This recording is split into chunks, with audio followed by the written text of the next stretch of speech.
Hi,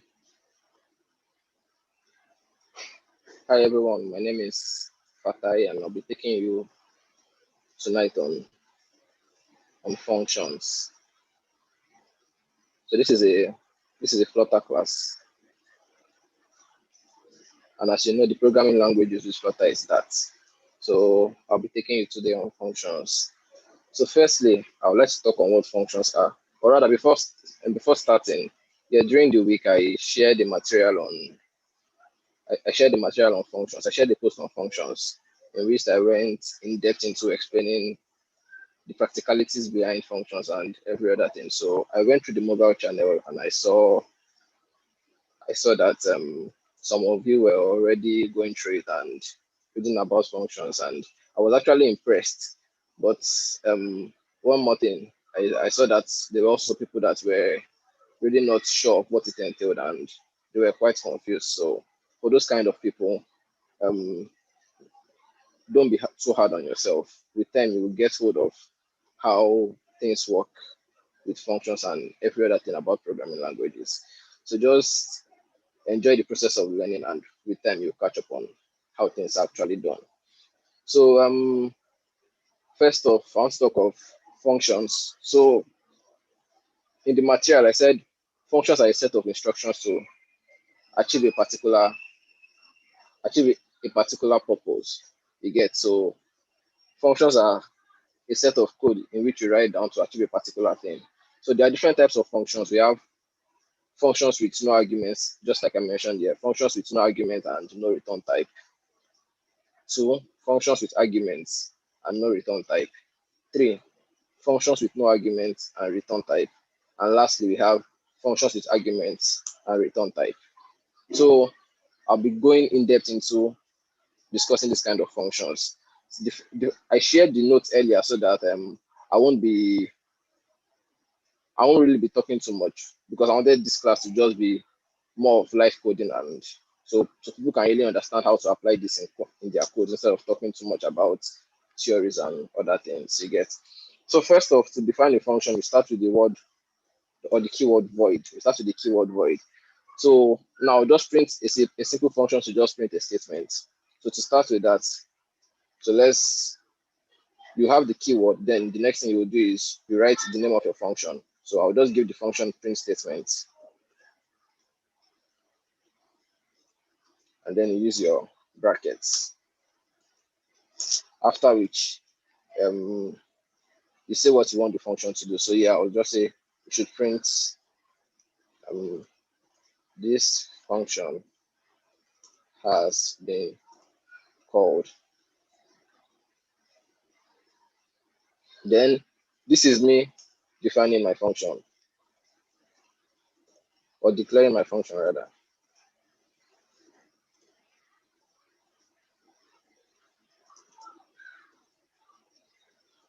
Then after you declare a function, the next thing you do is to call the function. So it's like you would know um, your program starts running in the main function. So main is also a function, and then this is where your program starts from. So this is where I'll be calling the print statement function. So when I call this,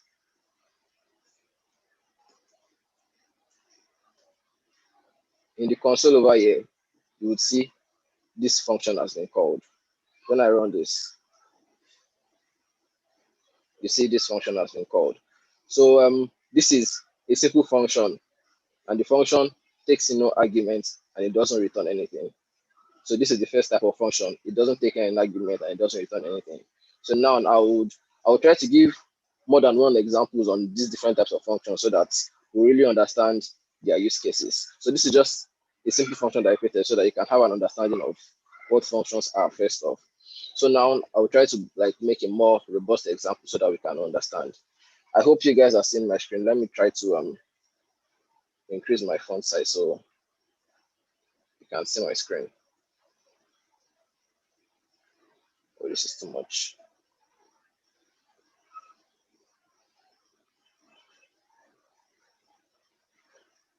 I think this is okay. So like I was saying, this is just a simple print statement function.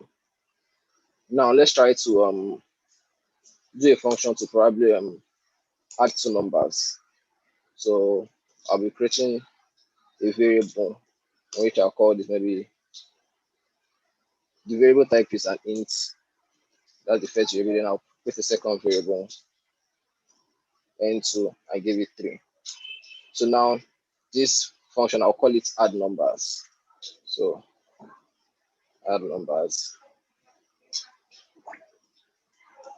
and then I say what I want the function to do. So in this function, I'm creating it to add two numbers. A function so add two numbers. So then I add so I'll give the results. I'll give the name results. And result will be n1 plus n2. Then I print the result out.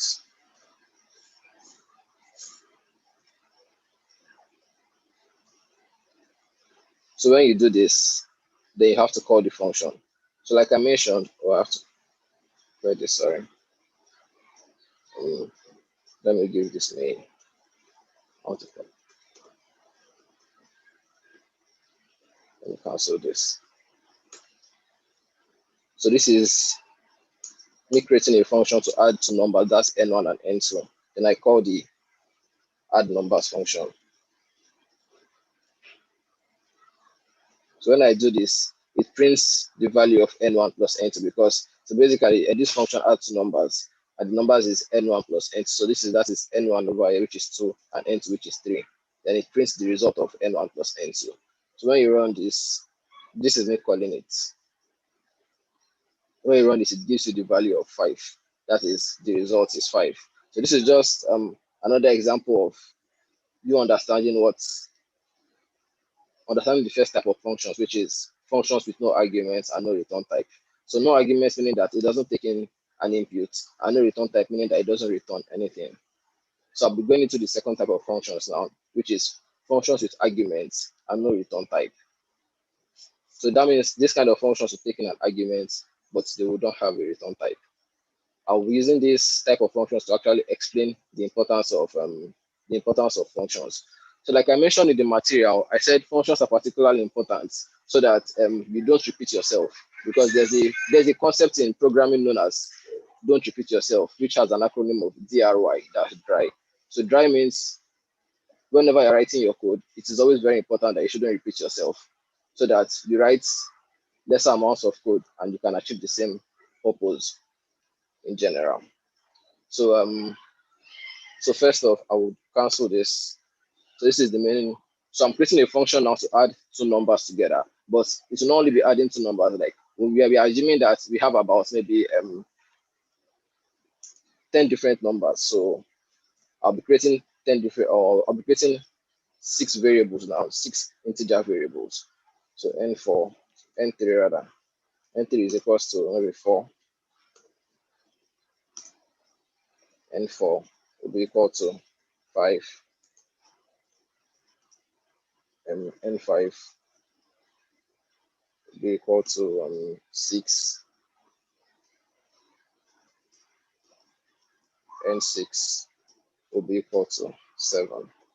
So these are 6 different variables that I created now. And let's assume that okay, we want to add n1 plus n2 to get a particular result. We also want to add n3 plus n4 to get a particular result. We also want to add n5 plus n6 to get a particular result. So let's create results, int result one. Result one will be equal to n1 plus n2. I will print that result out. So print result one.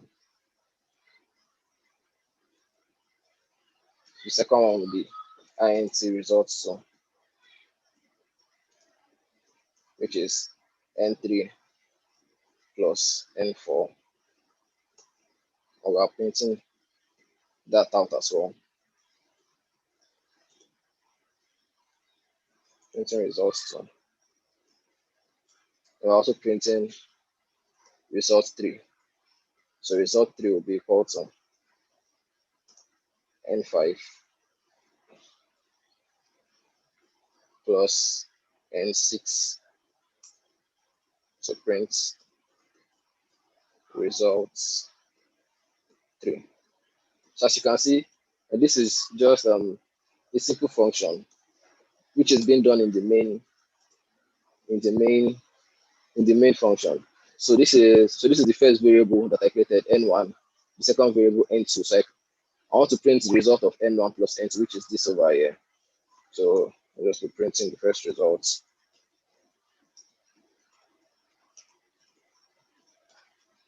So this prints the second result.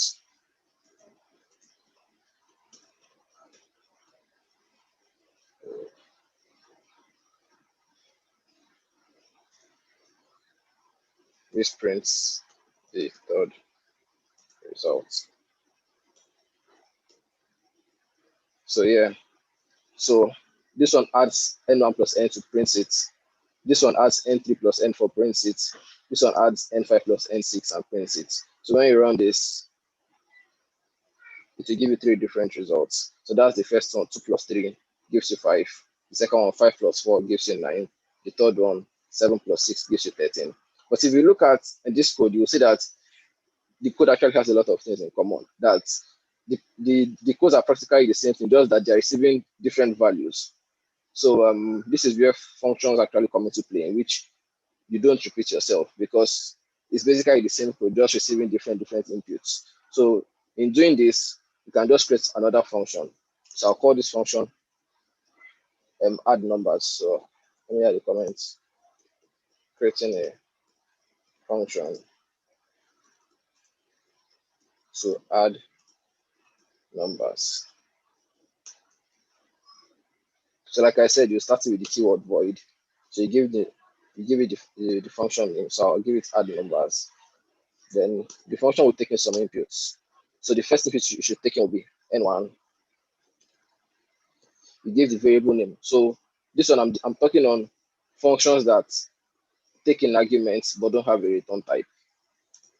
So the arguments is taking here will be n1 and n2. So this is n1, and second one will be n2.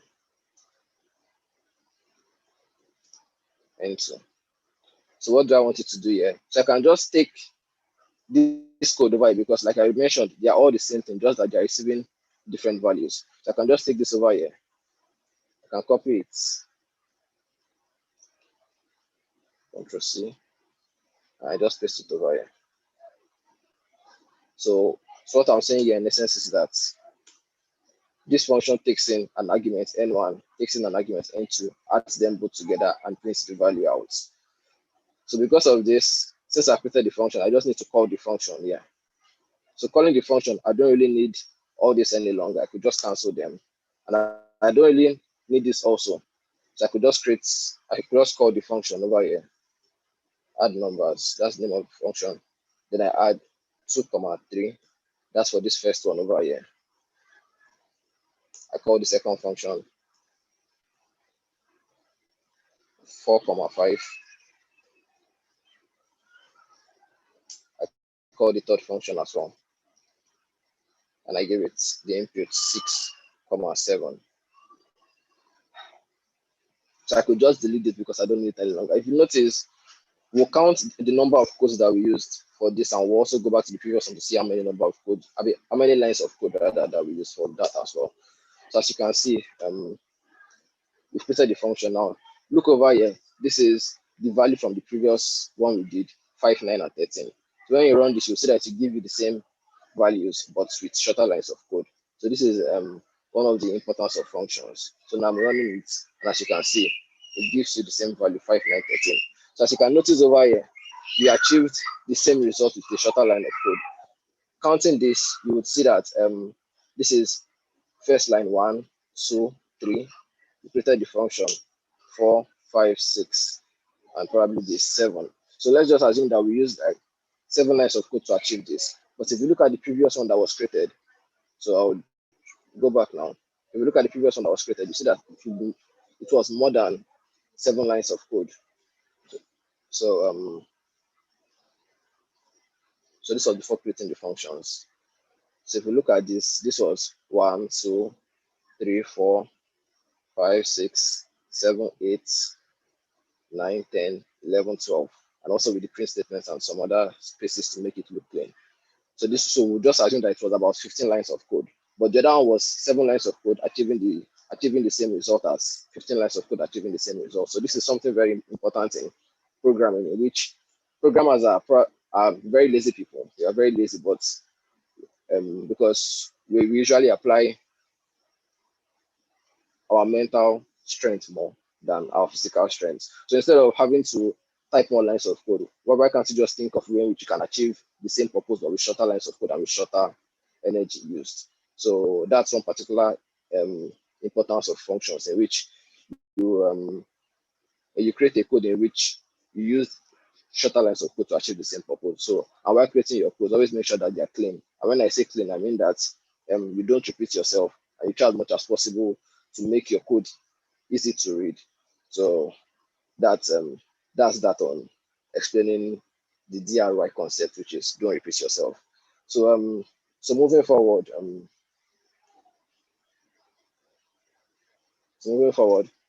so uh, this was where I stopped. So if we look at this function, this is a function with inputs but doesn't a function with inputs but doesn't have a return type. So these are the inputs. N1 is an input, N2 is an input. It processes the input here and prints out a result. This is me calling the functions, putting in the inputs 2, 3, 4, 5, 6, 7, and this is now me printing the result. So it processes this input, N1 plus N2, and prints out the result. So for the first one, it takes in 2, it puts in 2 here, takes in 3, puts in 3 here, add the result together, that's 2 plus 3, and then prints out the result, which is 5. It does the same thing also for the second one, 4 and 5, puts 4 here, puts 5 here, add the two of them together and prints out the result, 9, and also does the same thing for the third function that was called.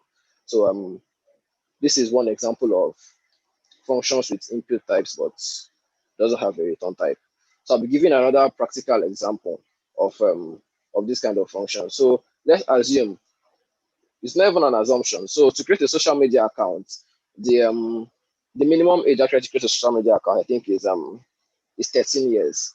So if you notice on these platforms, whenever you, I don't know when you created a social media account, but I'm just saying in general. So they've already put in like sort of restriction that if a person is below the age of 13, the person cannot create a social media account.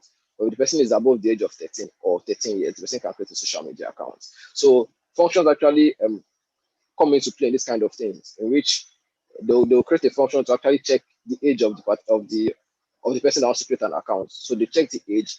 If the age is more than 13, okay, the person is allowed to create an account. But if the age is not more than 13, there's a prompt that shows the user that okay, you are not eligible to create an account because you don't meet the minimum age. So we're creating a function for that to check this. So let's create the function. So creating a function.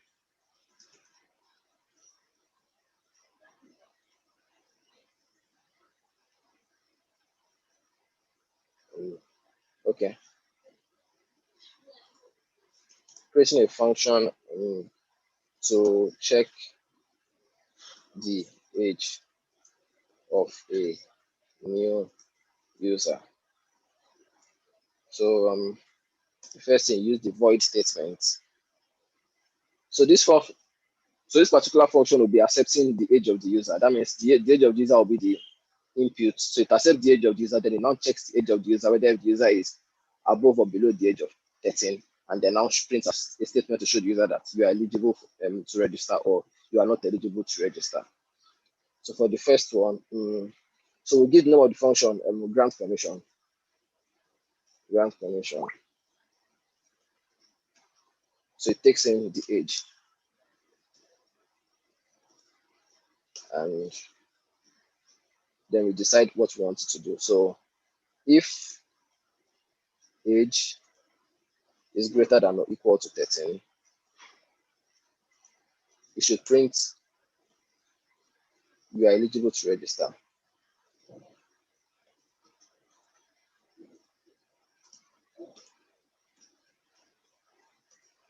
to register. Else, so that means if the user is not the age of 13 or above 13, you should tell the user that you are not eligible to register. So you should print you are not eligible to register. So then we call this function in the main function. So grant permission. Then you put in the age of the user. So let's assume this is a new user. Maybe the user is 16 years old. So the user has put in that my age is 16 years old. And then we now run the function to check whether the user is eligible or not. So you can see over here, it turns out you are eligible to register. That's because the age that the user puts in, that's the age that is processed in this function. The age is greater than 13. So 16 is greater than 13, which is why it printed out you are eligible to register. But let's now imagine the user is less than 13, so maybe 11 years old, and we run this. It shows that you are not eligible to register. So this is a real life use case of a function in which you see social media companies using, not even social media, even some other applications that have a certain minimum requirement. If you don't meet that minimum requirement, you see them telling you that you are not eligible for this. But if you meet it, you see them tell you, okay, you're eligible for this. So they use functions for this kind of things in which they get whatever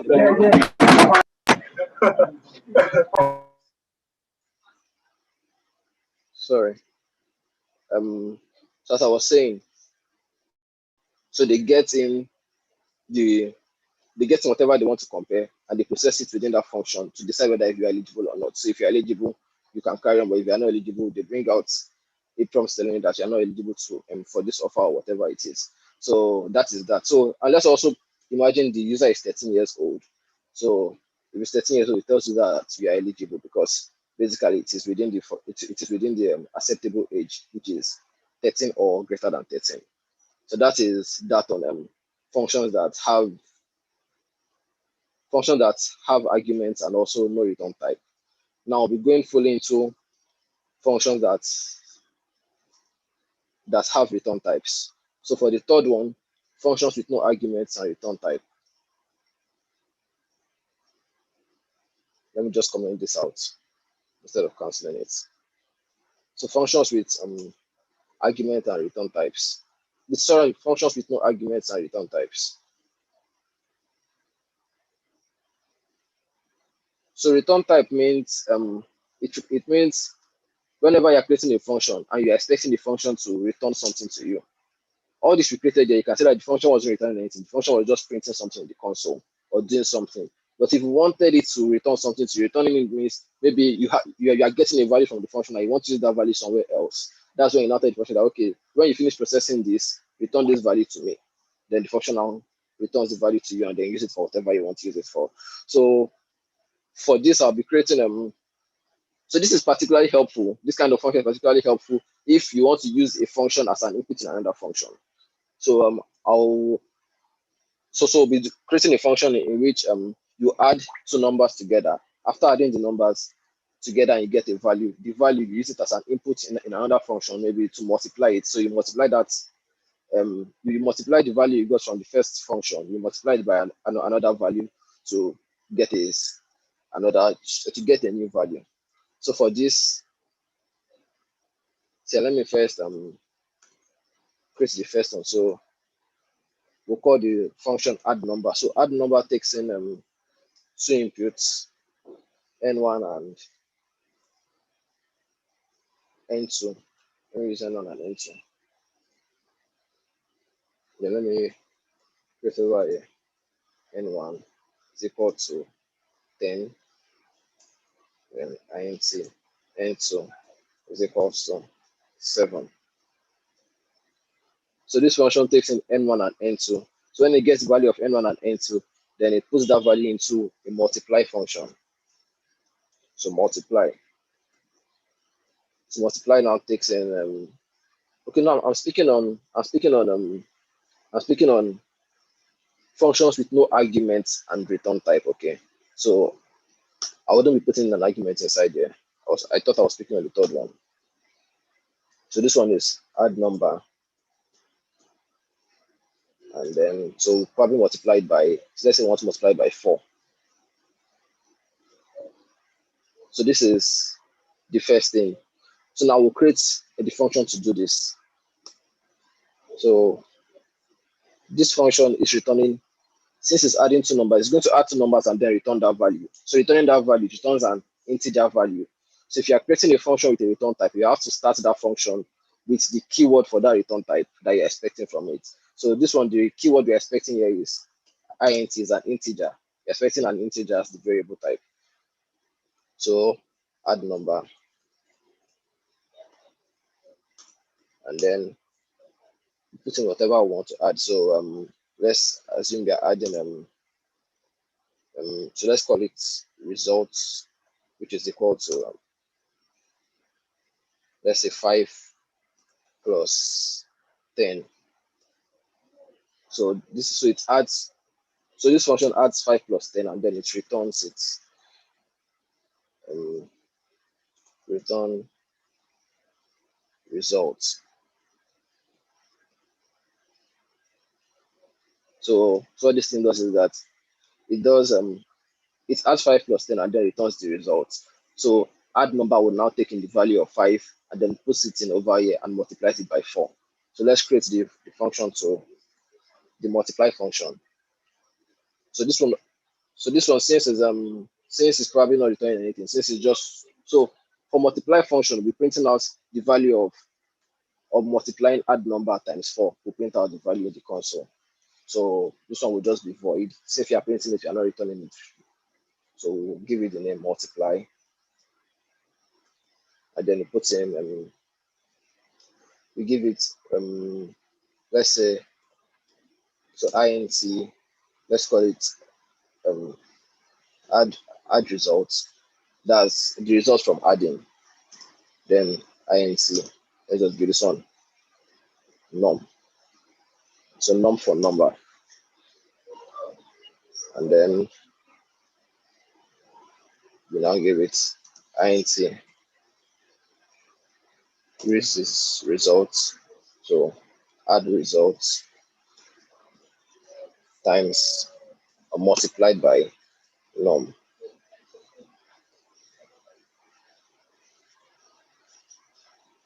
and then we print it.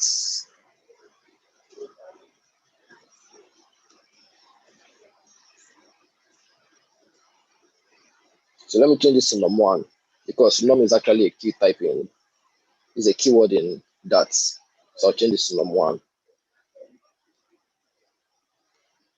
So what this means now, is that there are two functions here. This is what I'm explaining. A function with no arguments and a return type. So this function here adds two numbers together, that's 5 plus 10, and then returns the result of those two numbers. So it returns the result to this add number. So add number then takes that result and puts itself inside multiply. So multiply also takes in that result and multiplied by 4, which is what is happening over here. Takes that result, multiplies by 4, and then prints out the result in the console. So that means what we should be expecting here is that to be 15 times 4, which is 16. So let's see this now and see whether we to give it the value of 60. So here we are calling the function in the main function. We are calling these two functions in the main function. So when you run this, let's see what it prints out in the console for us. So as you can see, it prints out the value of 16. So this is so functions with return types are helpful, like I mentioned, in scenarios in which they are inputs in another function.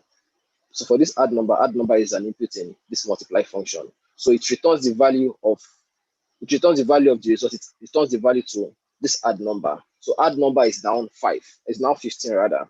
Add number is now 15. So yeah, instead of add number, this multiply function is now saying 15 as the input here. So 15 is here and 4 is here. So multiplying 15 times 4, which is here, where you created the function. So 15, 4, it prints out the result, which is 16.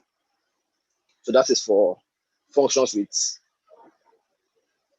no arguments and return types. So here, the return type is results. So this doesn't work for only integers. You can also try it for strings and another variable type. So let me think of an example with string. So let me think of, okay, we can actually use this function we created over here. So I'll be using this function we created over here. So I'll be assuming that this function is going to return a string. So this function is returning a string. Let me just instead of canceling it, let me just copy it. Control C.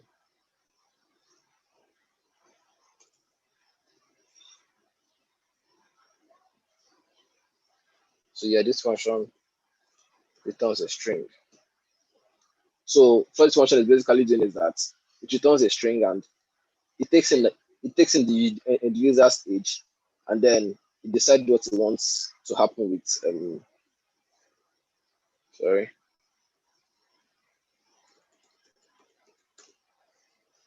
So yeah.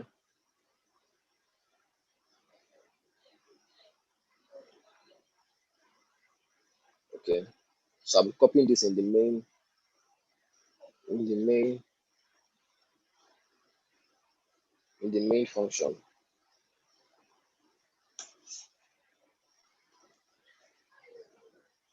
So here we can create int age is equal to maybe 18.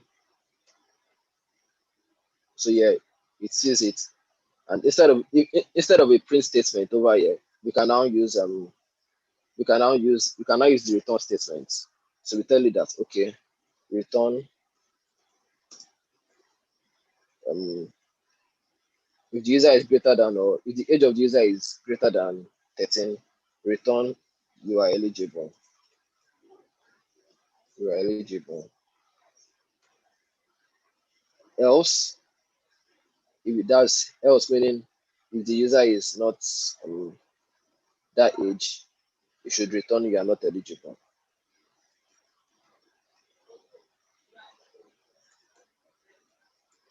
You should return. So should return you are not eligible. Then we call the function. So let's call this function. So this is the grant permission function. So this is calling the function, and then we can now, like I mentioned, remember I said that the value is attached to the name of the function. So if you just call this function over here, you would see that it doesn't print anything because if the thing is just returning the value, but you cannot see whatever it's doing because yeah, we are not using this in another function. I'm just trying to like create another example, another scenario, create another example so we can see so that we can see this with a string, because the first time I used it with an integer and I want us to see it with a string. So if we run this now, it doesn't create anything, it doesn't show anything in the console, it just runs the function. And the reason is because we are not printing the value. But if we now tell it to print, so print grant permission,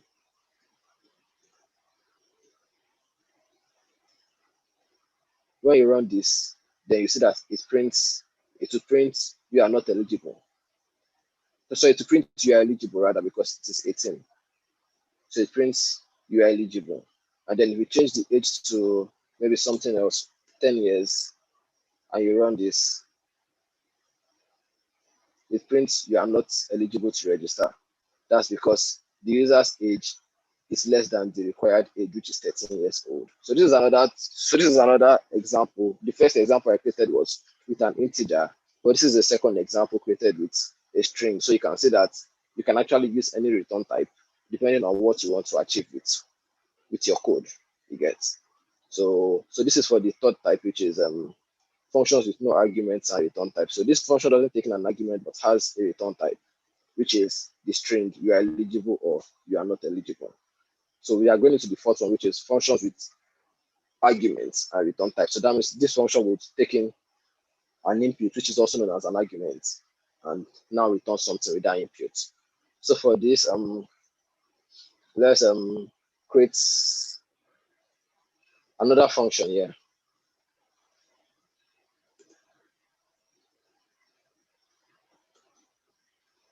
So this function will be creating a function to add two numbers. Then adding the two numbers, then it prints whatever value you want it to print in the console here. So let's create a function to add two numbers. So it will be returning an integer. So add numbers. Like I said, to take in an input. So you give it the input type, the input variable type, and give it a variable name. So n1 int as well, n2, and then we go ahead to add. We'll just return it. Return n1 plus n2. So it takes in these two values and adds them together, and then returns it to this. So for here, we could now call the function, which is add numbers, which is n1. So let's assume n1 is 45 and n2 is 3. So for this, we can print.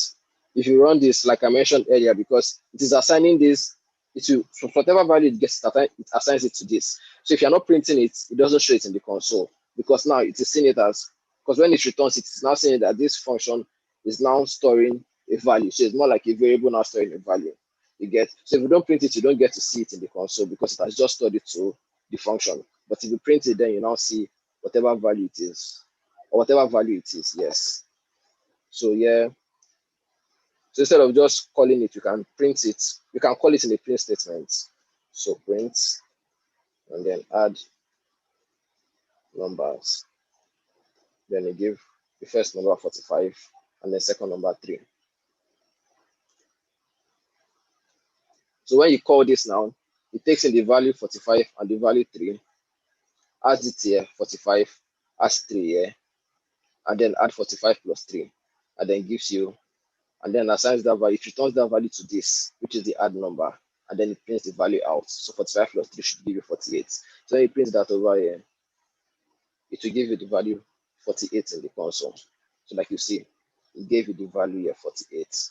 So I've gone through the 4 different types of functions, which is functions with no argument and no return type, functions with arguments and no return type, functions with no arguments and return type, and then functions with arguments and return type. So this one is a typical example of functions with arguments, which is these 2 inputs, and then a return type. A return type meaning it returns the value of those 2 inputs and assigns it to the function. So lastly, before we go, I'll be talking on types of arguments, which is positional arguments and named arguments. So I'll be going quickly through positional and named arguments so that we can fully understand functions. So for the first one, positional arguments. So as you can see, functions takes in arguments. But now imagine a situation in which you are taking a lot of arguments and you might end up confusing yourself. In that situation, you might have to use named arguments. Named arguments meaning instead of just being 45 and being 3 alone, it would be like it would be the name of the function equal to 45. The name of the second one also equal to 3.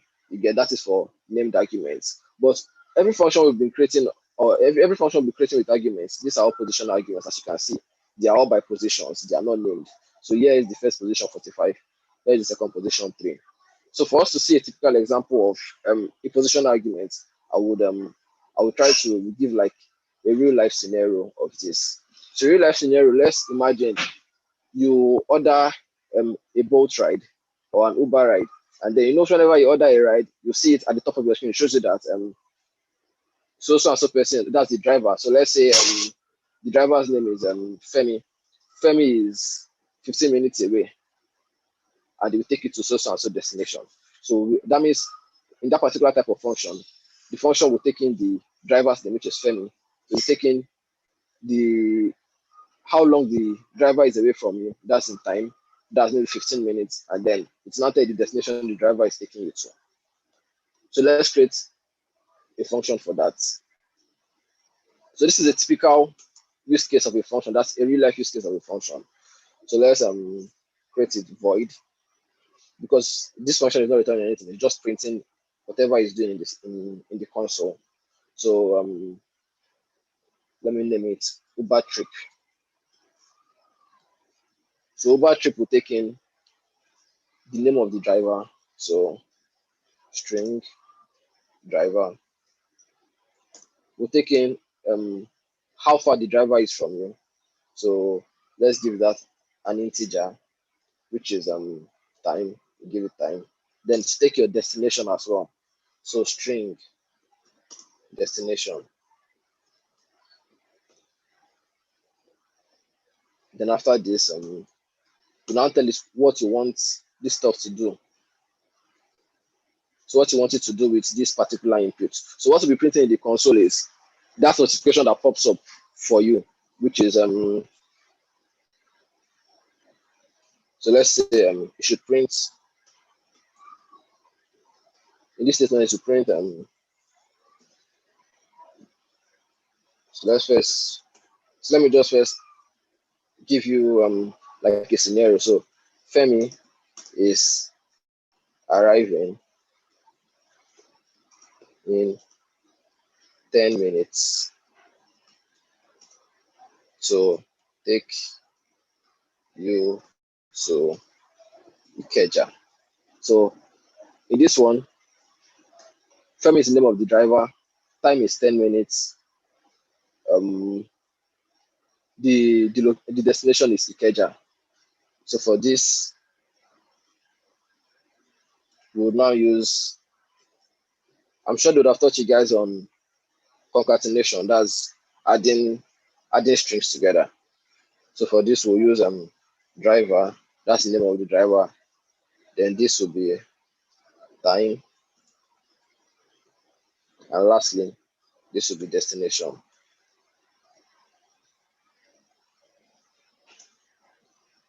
Destination.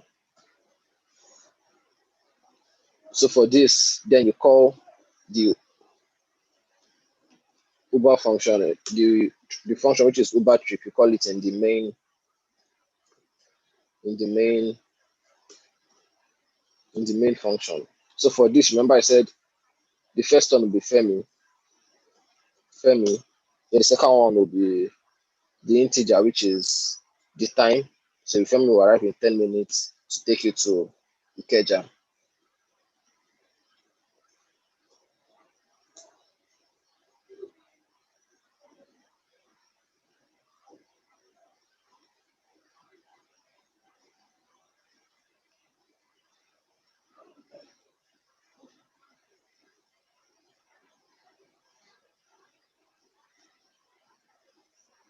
So saying Femi is the names are undefined. Look at that.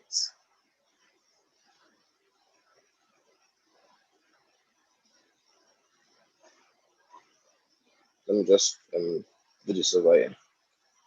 So string.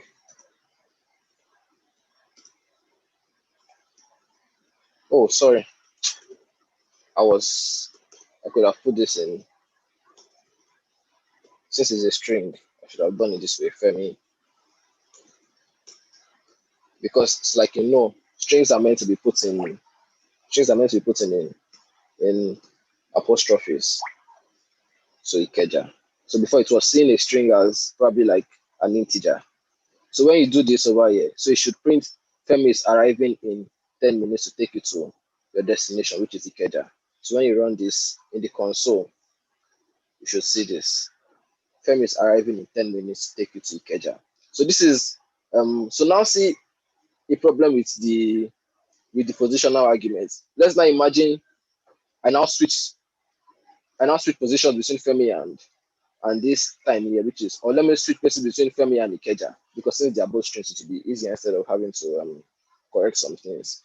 So let me now switch places. So instead of Femi here, I put Ikeja over here, and then I'll put Femi here. So let's assume that I was just typing, so Ikeja came to my head first, so I put in Ikeja, and then Femi came last, and I put in Femi.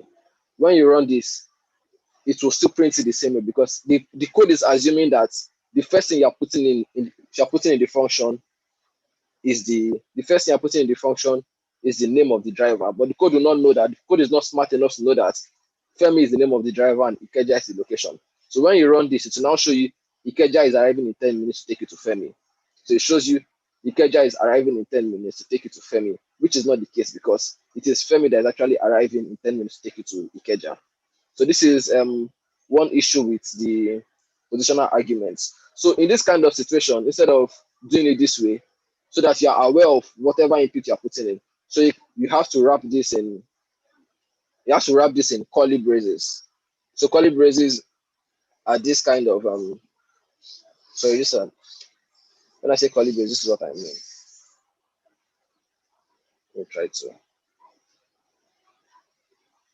Why? So yeah, like I was saying, you have to wrap this in curly braces.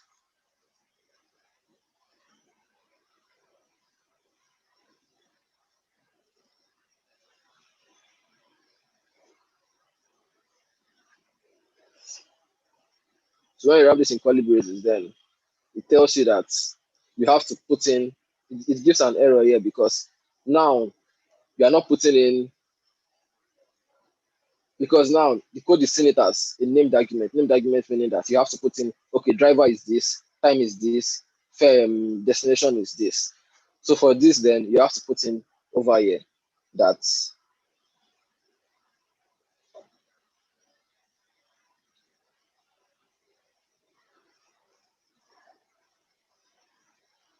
So you can put in over here that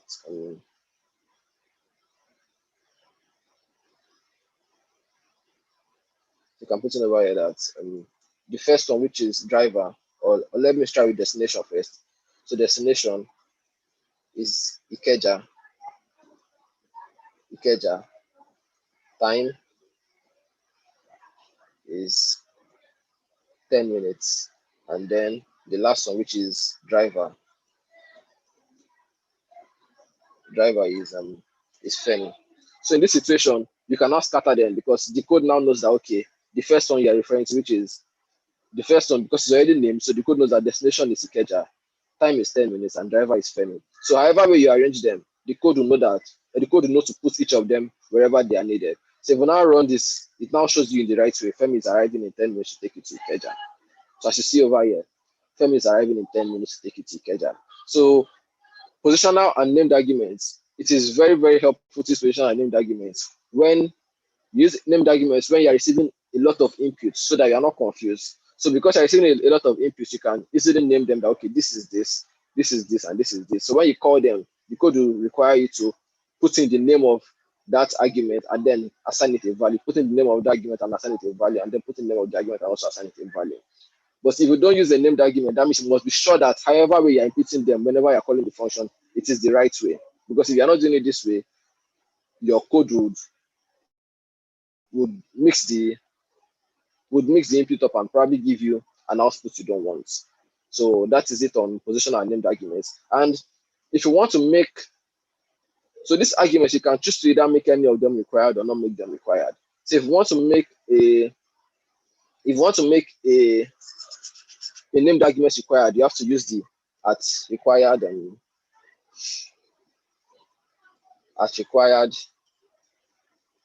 notation, so that it knows that yes, this code is required. So since we are running this from that part, you actually need an import statement. You have to import the foundation library. So I cannot really remember the import statement, but I think I used it somewhere. Let me just check where I used it. I think I used it somewhere. Okay, yeah, I used it over here.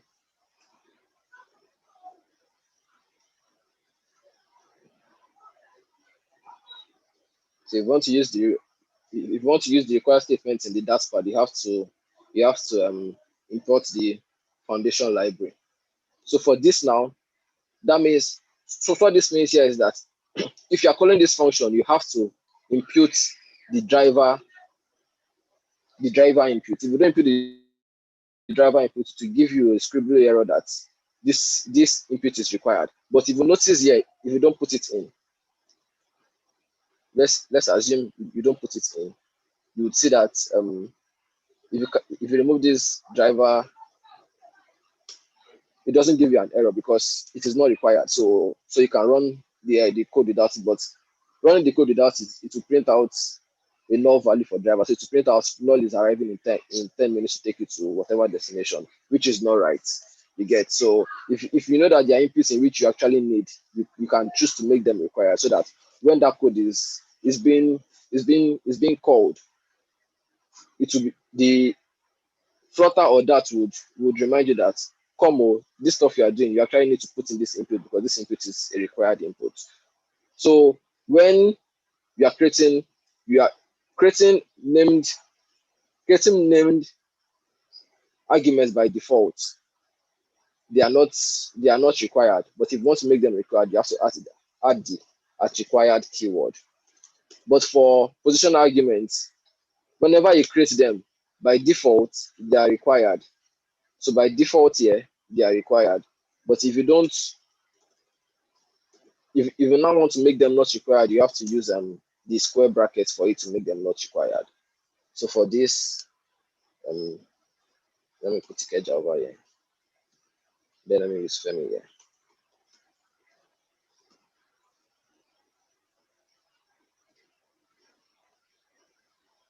So okay, this as well. So now you can run this and it will not give you an error. So it's tell you Femi is arriving in so and so time. So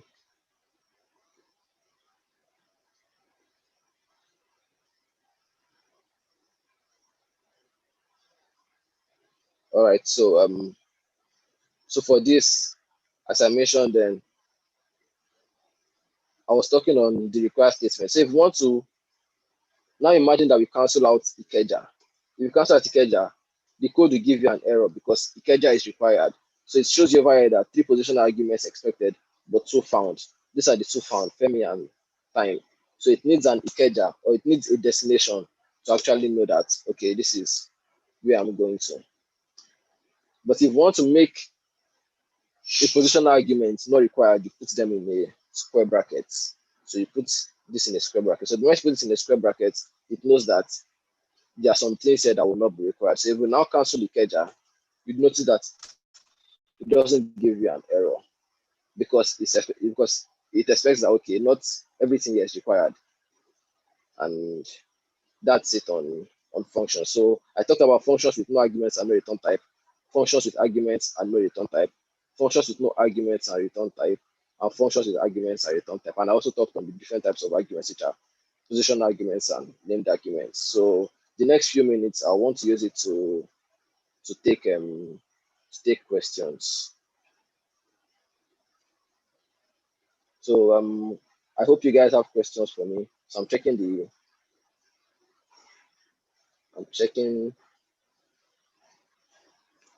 YouTube now to know that if people have questions for me. So I'm not seeing much questions here. So I'm guessing you guys actually understand everything I've been saying so far. So if you have questions, you can drop your questions.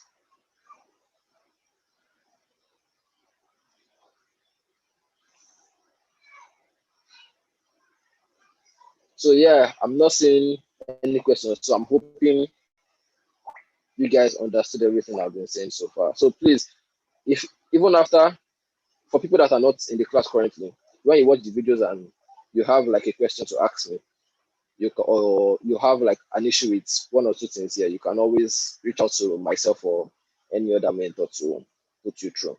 So like I mentioned, my as I mentioned earlier, my Slack username is at Remy. That's Rhemi.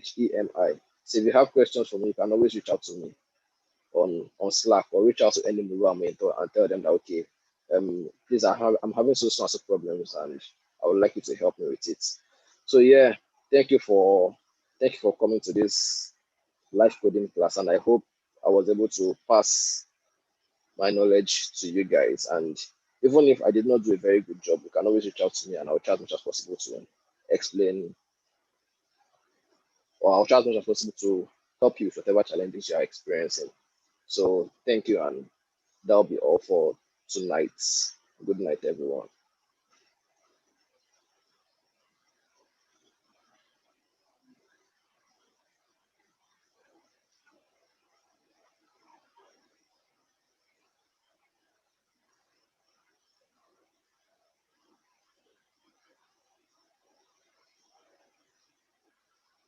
One more thing before going. So I would also share um the GitHub gist. So everything I've done here, I will try to make it comprehensive, and the examples I used, I'll try to bring them all together so you guys can look at all the codes I put down here and try to use them. So thank you very much.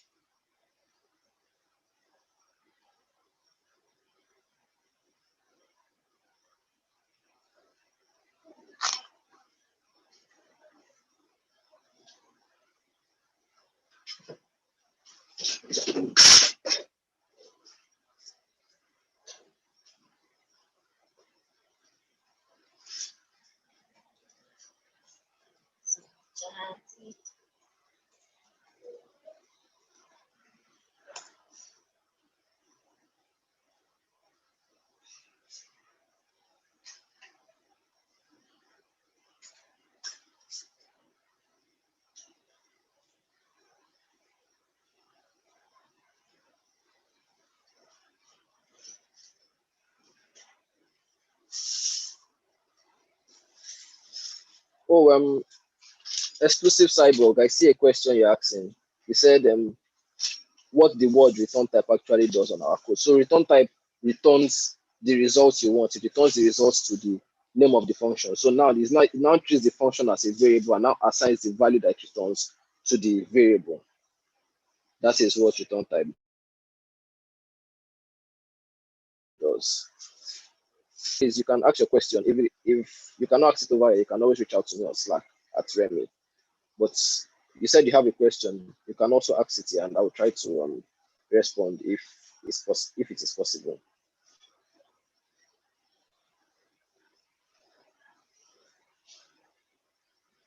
Um, for the questions, you can post them on the Slack channel.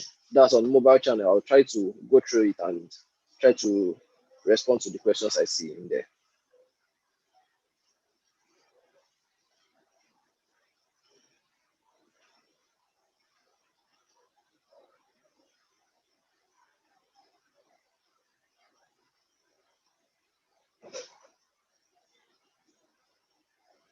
Please, you can ask your questions since I'm still here. I'll try to answer them. Okay, exclusive cyborg, I see you. I hope I explained it in a way you can understand. For Afsat, please can you ask your question?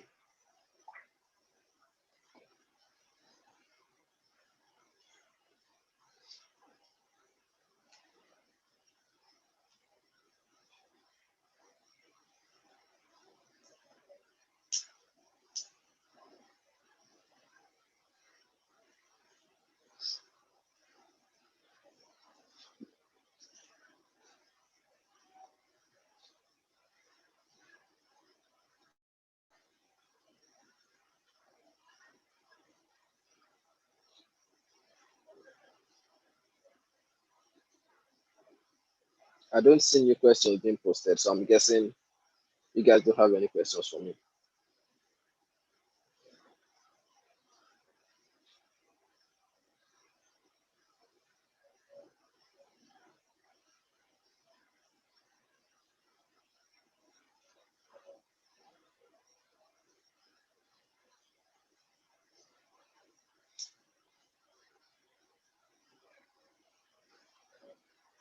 Okay, yeah. The reason why I did this was because of there are times in which some inputs I would be needing them. I'll be needing some inputs in which I don't want to put as arguments. So that was why I sometimes call the functions in the main block, and there are times in which I call them outside the main block. So I call them outside the main block whenever I'm just probably doing something that is related to only that block alone. But if I've been needing something outside this, I always try as much as possible to call it in the main block where I'll be needing those inputs. But those inputs will not be arguments because they are not particularly passed into the function. The function just takes those inputs because there are things we call global variables and local variables in programming. So those variables in that instance, they are variables in which the functions can see because the function is in the main function. So since it's in the main function, it can see those variables and then it can use them in its own function. So that's why sometimes I write them at the top and sometimes I write them at the bottom. And like I mentioned earlier, in in mobile development, that's Flutter, and I think it also applies. It's also applicable to Java as well. Um, your program or your application starts running in the main function. So let me quickly share my screen. Let me quickly share my screen so that I can explain what I'm saying over here.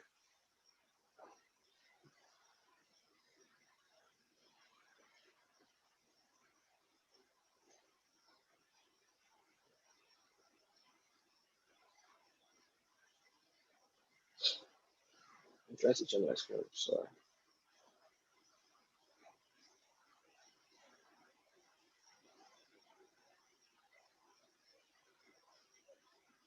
Okay. So I'm sharing my screen currently. Um,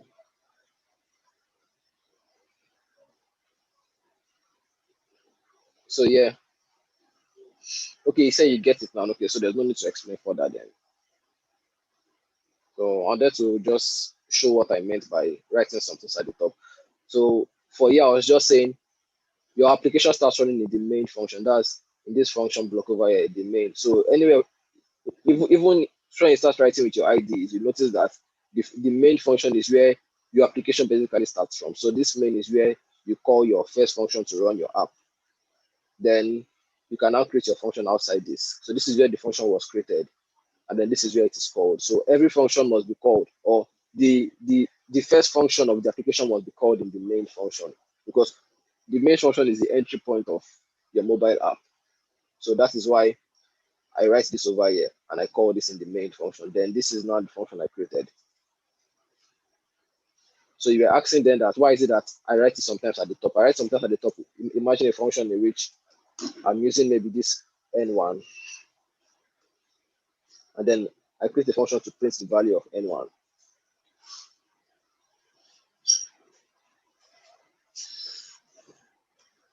This is a function to print the value of n1. So let me just print value. Let me give it the name of the function, print value. So I now have to create a function to print this value. So I'm void print value, print value, and then I do this.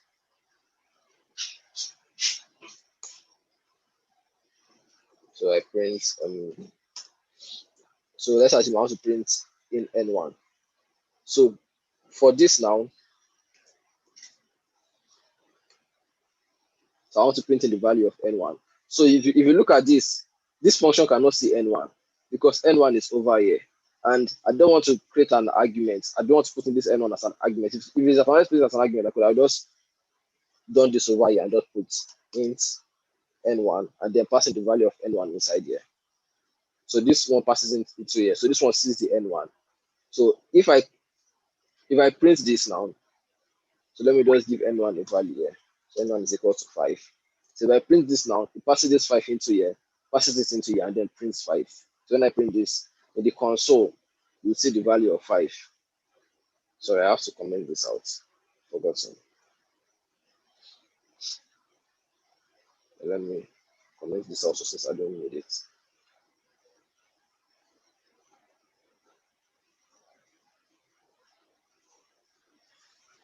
Then it's not running. Having issues with my network.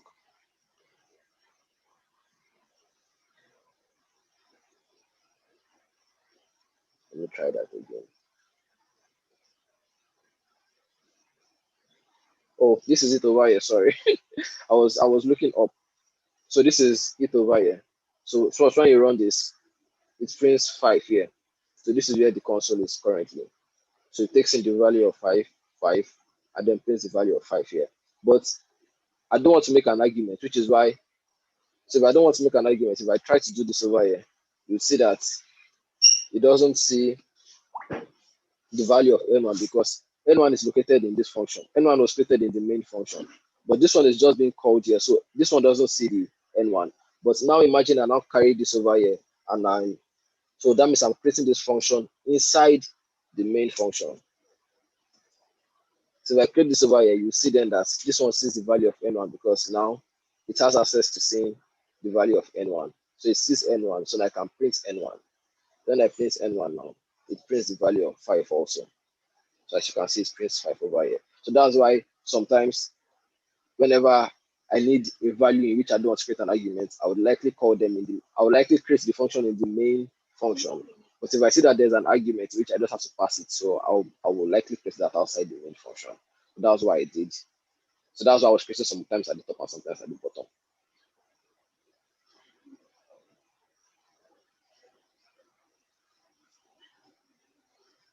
So, okay, I see a question. What's the easiest way to identify the appropriate functions to apply when writing? So, yeah, so the easiest way actually is you knowing whatever you want to do. You get so because whenever you're writing an application, you already in your head, you already know this is what I want to achieve with this stuff I'm doing.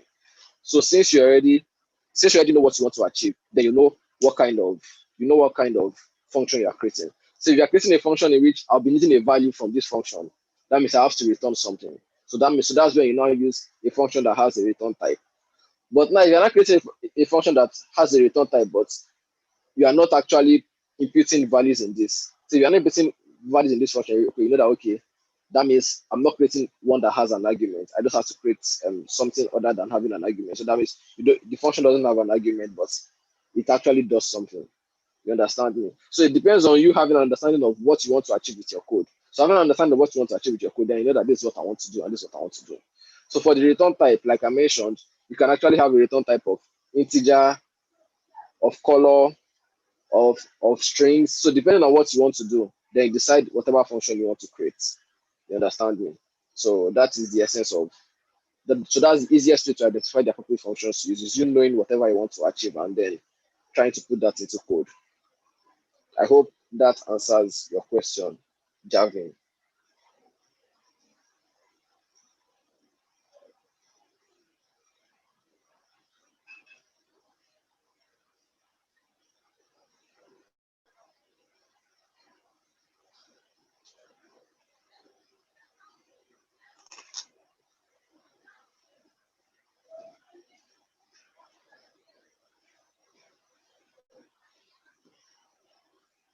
Javin, I hope that answers your question.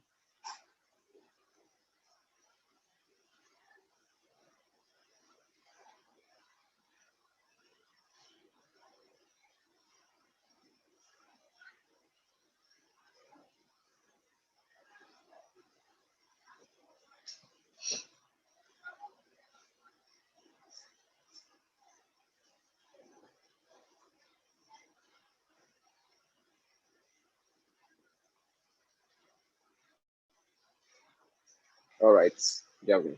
Thank you.